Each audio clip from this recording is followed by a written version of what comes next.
Hi, I'm Melissa Chandler, and welcome to After the Unthinkable, a podcast about what it's like to survive the things you think you can't survive and how to move forward one step at a time. So today I want to talk about asking for help. Not the version where someone says, just ask for help like it's easy.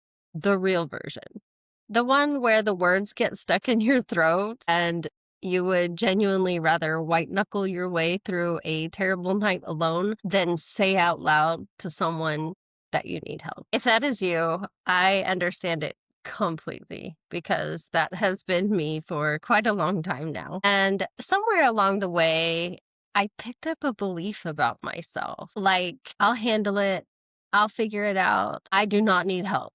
I will carry it and I will carry it alone. And underneath that belief was a quieter one that was harder to admit. I really felt like in many areas of my life, if I asked for help, I probably wouldn't get it. And then I would have the original problem plus the humiliation of having asked for help and not getting it. And so I just stopped asking. And for a long time, I told myself it was strength, but it wasn't strength. It was self-protection.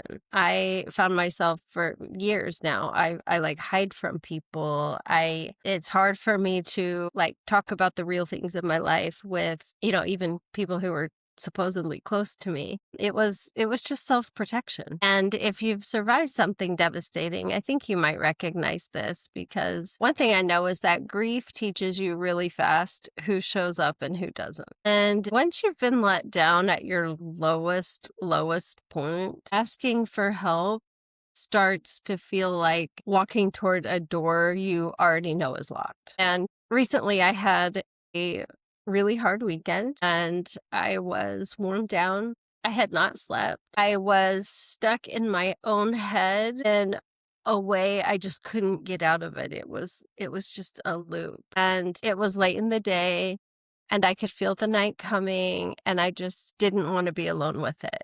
And normally I spend a significant amount of time alone and I'm fine with it. But sometimes I just really need someone near who loves me and cares about me.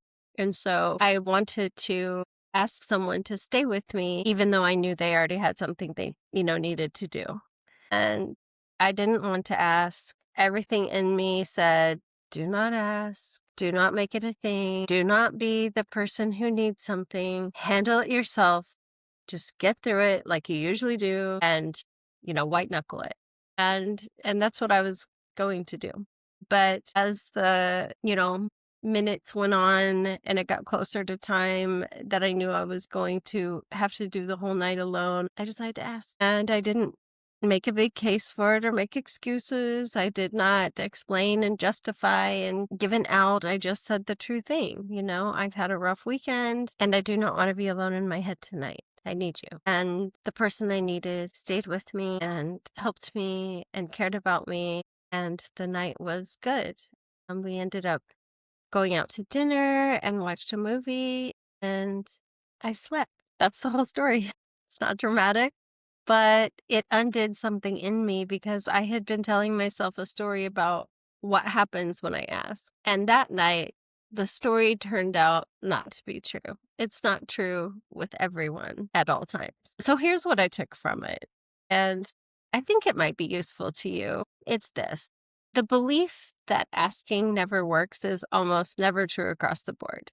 It's usually true about specific people. Like there are people in my life that I love dearly, but I know not to go to them with like my deepest, needs and my deepest hurts and failures and insecurities. I just know. So yeah, it's true about some specific people. But if you've been let down by the wrong people enough times, what happens is that you start applying that to everyone, including the people who would absolutely show up if you just gave them the chance. So the question is not, is it safe to ask? The question is, who is it safe to ask? Somewhere in your life, there is probably at least one person with a track record of showing up for you. Not a perfect person, just someone who has been steady and maybe someone that you've been overlooking. Maybe you're overlooking them because you're so busy protecting yourself from the ones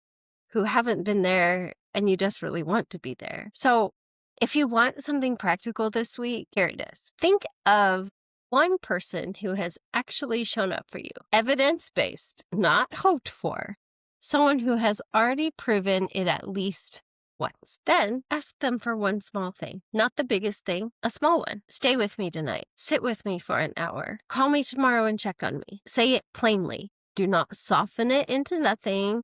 Do not add it.